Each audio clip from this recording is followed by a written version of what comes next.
दोस्तों हम लोग समझते हैं कि एमईपी सर्विसेज जो होती है वो बिल्डिंग में क्या रोल निभाती है। तो दोस्तों जैसे हमारी हेल्दी शरीर होती है उसी प्रकार हम लोग एमईपी को भी समझ सकते हैं कि जैसे हमारा रेसिप्रोकेटरी सिस्टम होता है शरीर में, वैसे प्लम्बिंग और इलेक्ट्रिकल होता है, हमेशा रेसिप्रोकेटरी की तरह ही काम करता है। ब्रेन जो होता है हमारा एक तरीके से बीएमएस रूम होता है या होम ऑटोमेशन होता है। ये जो हमारे न्यूरल नेटवर्क्स होते हैं वो एचवीएसी या सिक्योरिटी सिस्टम की तरह काम करते हैं। और हमारा जो पम्प्स होता है दोस्तों वो हृदय की तरह काम करता है। और एस्थेटिक्स पार्ट जो होता है हमारा एक तरीके से वो आर्किटेक्चरल पार्ट काम करता है। और जो स्केलेटन होता है वो आरसीसी की तरह होता है। तो दोस्तों चलिए आगे बढ़ते हैं। ये हमारी सीरीज की शुरुआत होती है दोस्तों। इस आपको सीरीज में मैं मल्टीपल एमईपी की डिटेल बताऊंगा आपको। उसमें electrical, plumbing, HVAC, fire fighting system सभी जो है डिटेल में कवर होंगे। चलिए स्टार्ट करते हैं। सबसे पहले हम लोग एक एमईपी की बेसिक डेफिनेशन समझ लेते हैं कि एमईपी होता क्या है।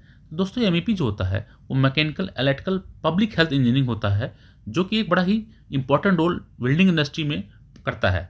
मैकेनिकल पार्ट की अगर हम लोग बात करें, जो मैकेनिकल डिज़ाइन हो गए कंस्ट्रक्शन में, जो कि हीटिंग, वेंटिलेशन, कूलिंग सिस्टम और ये सारी चीज़ें इंक्लूड करके रखते हैं। इलेक्ट्रिकल की अगर हम लोग बात करें तो इलेक्ट्रिकल डिज़ाइन, कंस्ट्रक्शन और जितना हमारा इलेक्ट्रिकल सिस्टम होता है, खासकर power transmission, distribution, lighting system, telecommunication, FAS, CCTV, NPS system, home automation, building automation, wellness, parking management, ये सारे इलेक्ट्रिकल के पार्ट होते हैं। और अगर हम लोग जो है दोस्तों पब्लिक हेल्थ इंजीनियरिंग की बात करें तो ये हमारा जनरली जो होता है water distribution, drainage system, CP, sanitary fixtures, oriented design, waste water treatment, solid waste treatment, rain water treatment and fire fighting system इत्यादि को कवर करता है। दोस्तों अगर हम लोग एक टेंटेटिव कॉस्ट की बात करें तो बिल्डिंग के अंदर जो बिल्डर अर्थ वर्क होता है दोस्तों उसका 5% होता है, बिल्डिंग फाउंडेशन 10% इंक्लूड रहता है, सिविल कोर और शेल जो है हमारा 35% होता है, फिनिशेस जो होते हैं वो 20% पार्ट होता है, इंफ्रा डेवलपमेंट 10% होता है और एमईपी बिल्डिंग सर्विसेज का 20% पार्ट होता है। दोस्तों अगर हम लोग अपने एमईपी कॉस्ट ब्रेकअप की अगर बात करें तो जो लगभग हमारा 20-25% प्रोजेक्ट कॉस्ट होती है एमईपी की, उसमें जो है कैपिटल गुड्स होते हैं लगभग 35%, हमारे जो नॉन कैपिटलाइज मटेरियल्स होते हैं 45% और जो लेबर होती है वो लगभग 20% की कॉस्ट होती है।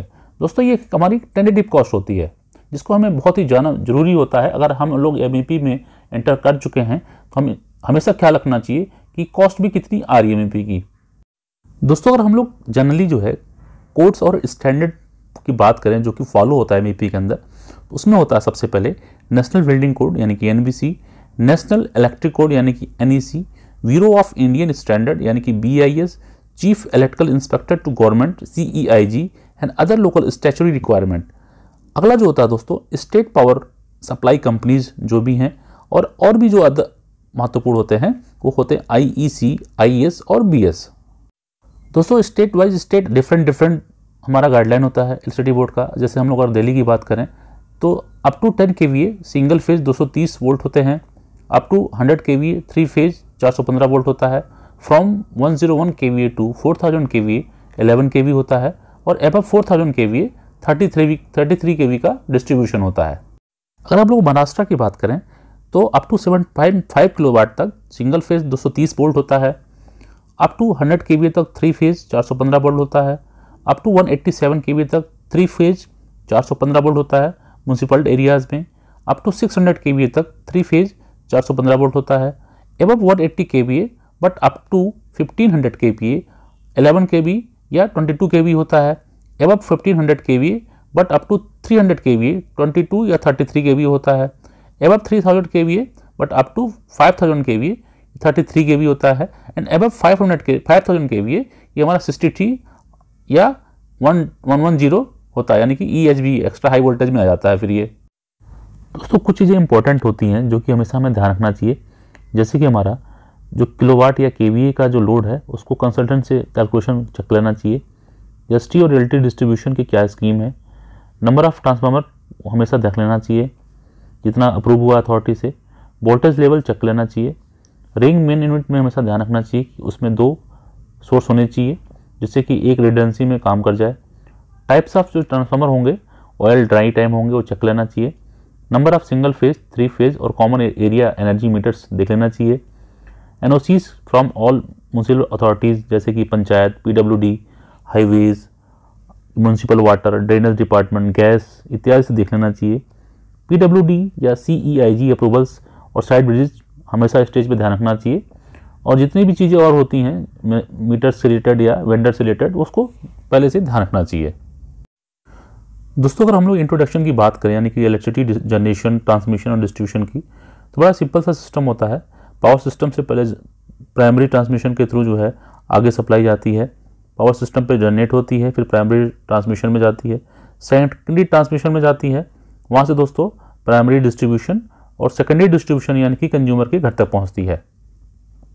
दोस्तों एक सामान्य रूल होता है जो हमेशा ध्यान रखना चाहिए, 3 फेज या सिंगल फेज जो वोल्टेज अगर घर में हम दे रहे हैं तो करंट जो होता है हमेशा वो सर्किट में फ्लो होता है और वहाँ पे हमेशा सप्लाई वोल्टेज होनी चाहिए और स्विचेस जो होते हैं लोड साइड पे क्लोज होने चाहिए।